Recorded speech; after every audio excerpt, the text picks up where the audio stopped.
Bismillahirrahmanirrahim. Assalamualaikum warahmatullahi wabarakatuh. Bagaimana keadaannya anak-anakku sekalian? Ibu berharap kalian sehat selalu dan tetap semangat selalu di PJJ kali ini dengan Bu Ida, Sejarah Indonesia.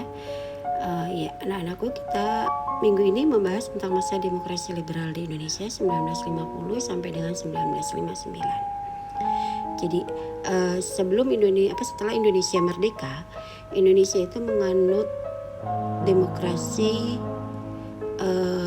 presidensial, di mana demokrasi presidensial tersebut presidennya dipilih oleh rakyat.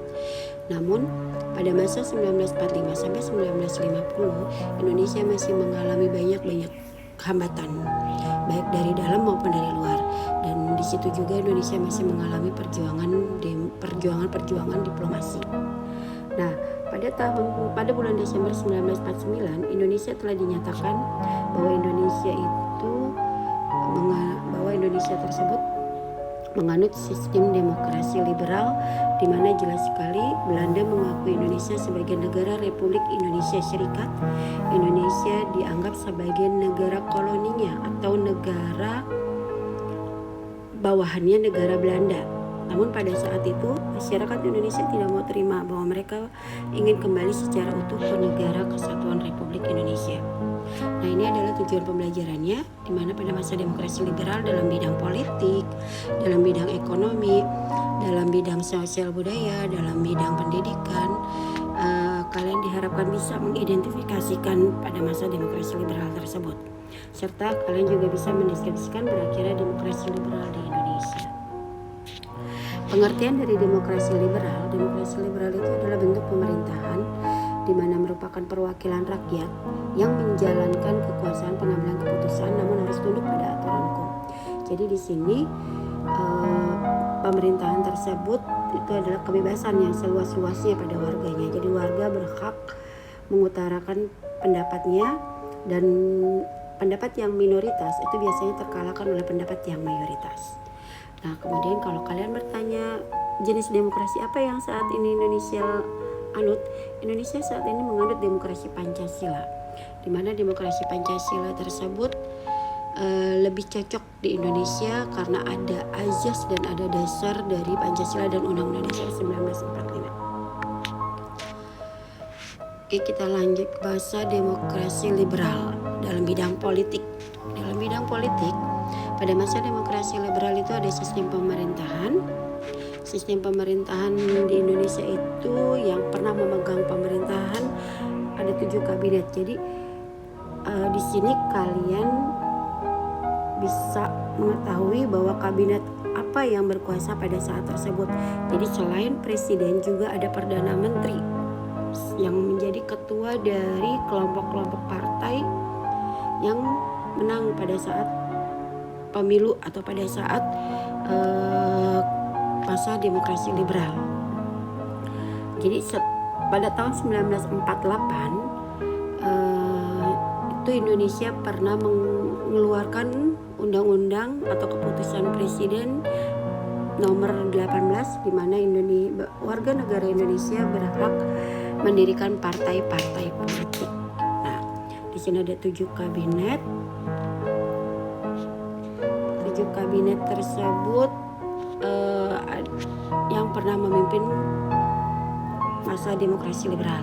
Kemudian pada masa demokrasi liberal itu ada juga sistem kepartaian, jadi cenderung untuk memperjuangkan kepentingan golongan kepartaian ini daripada kepentingan nasional. Dan biasanya partai-partai politik tersebut itu saling bersaing, saling mencari kesalahan dan saling menjatuhkan. Juga pemilihan umum pertama itu dilakukan di tahun 1955. Jadi Indonesia mulai mencanangkan dirinya pada tahun 1955 itu sebagai negara demokrasi, di mana mereka pada pemilihan umum tersebut mereka memilih wakil-wakil rakyat yang akan duduk dalam DPR atau Dewan Perwakilan Rakyat. Dalam bidang politik pada masa demokrasi liberal itu ada aturan-aturan atau ada kebijakan-kebijakannya, yaitu dikenal dengan Gunting Safrudin, dipimpin oleh Safrudin Prawira Negara yang pada saat itu yaitu Menteri Keuangan untuk mengatasi defisit anggaran dan mengurangi peredaran uang. Jadi mata uang Indonesia itu dipotong, yang tadinya 5.000 jadi Rp5 dan seterusnya.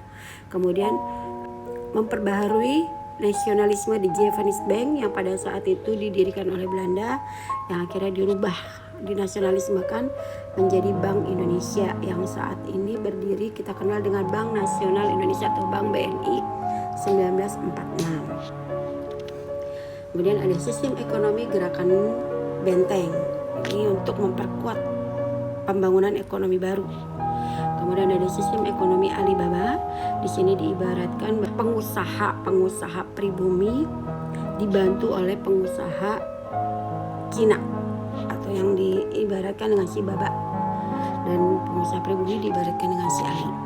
Kemudian ada persetujuan finansial ekonomi atau Finlek untuk melepaskan diri dari ikatan ekonomi dengan Belanda. Jadi kita ingin berdiri sendiri dan menjadi negara kesatuan Republik Indonesia secara utuh. Kita lanjut lagi ya nak ya. Dalam bidang sosial dan budaya, Indonesia dianggap berhasil pada masa itu, di mana Indonesia juga telah membuat film-film nasional, dan juga ada kelompok pelukis, ada kelompok kesenian, dan kelompok-kelompok yang berhubungan dengan kehidupan sosial dan budaya.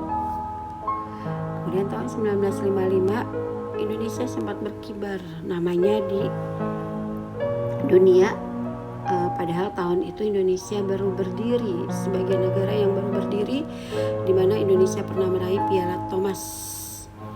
Piala Thomas ini dalam cabang bulu tangkis atau badminton. Jadi bukan hanya yang saat ini kalian kenal seperti Markis Kido dan lain-lain. Indonesia juga sempat berkibar namanya sebelum-sebelumnya, dan memang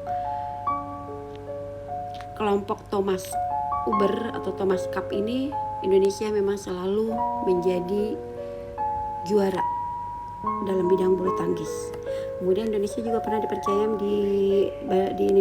adakannya konferensi Asia Afrika. Dalam bidang pendidikan Indonesia menganut desentralisasi, terutama SMA. Jadi semua aturan dan semua ketentuan itu diterapkan oleh pusat pada jenjang sekolah menengah atas, dan itu tercantum dalam Undang-Undang Nomor 4 Tahun 1950. Dan diharapkan juga pada masa demokrasi liberal setiap provinsi memiliki PTN yang kalian kenal saat ini, PTN di berbagai daerah. Namun saat ini tidak hanya satu provinsi memiliki satu PTN, ada seperti DKI Jakarta, ini PTN-nya ada 3, ada 4 bahkan. UNJ, Universitas Negeri Jakarta, Universitas Indonesia, UPN itu juga sudah hampir lebih dari 6-7 tahun dinegerikan. Kemudian ada IAIN,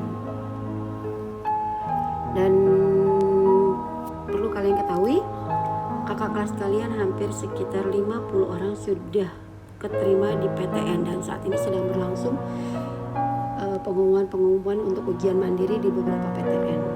Jadi masih banyak yang kami dari pihak sekolah atau ibu menunggu hasil-hasil dari PTN tersebut. Jadi kami juga berharap sekali di tangan kalian lebih banyak lagi yang keterima dalam PTN di masa kalian nanti lulus kelas 12 ini. Kemudian pada masa itu dalam bidang pendidikan juga diwajibkan penggunaan bahasa Indonesia pada sekolah-sekolah dasar. Akhir dari masa demokrasi liberal di Indonesia itu yang awalnya muncul karena Mosi tidak percaya dari masyarakat pada kabinet yang memimpin. Kemudian ingin melepaskan UUDS atau Undang-Undang Dasar sementara 1950 yang tidak cocok dengan Pancasila dan Undang-Undang Dasar 1945. Jadi kembali lagi ke Undang-Undang Dasar 1945. Dan dikeluarkannya Dekret Presiden 5 Juli 1959. Kenapa dikeluarkan oleh Presiden Soekarno? Karena untuk memulihkan keamanan pada masa itu, yang akhirnya berakhirlah masa demokrasi liberal dan muncullah demokrasi terpimpin. Ibu kira cukup sekian penjelasan dari Ibu, dan setelah ini kalian bisa melihat di Google Form ada tugas buat kalian, dan Ibu berharap kalian bisa mengerjakannya dengan baik. bekal kalian di kelas 12 ini, dan Ibu berharap kalian tetap sehat dan tetap semangat. Waalaikumsalam warahmatullahi wabarakatuh.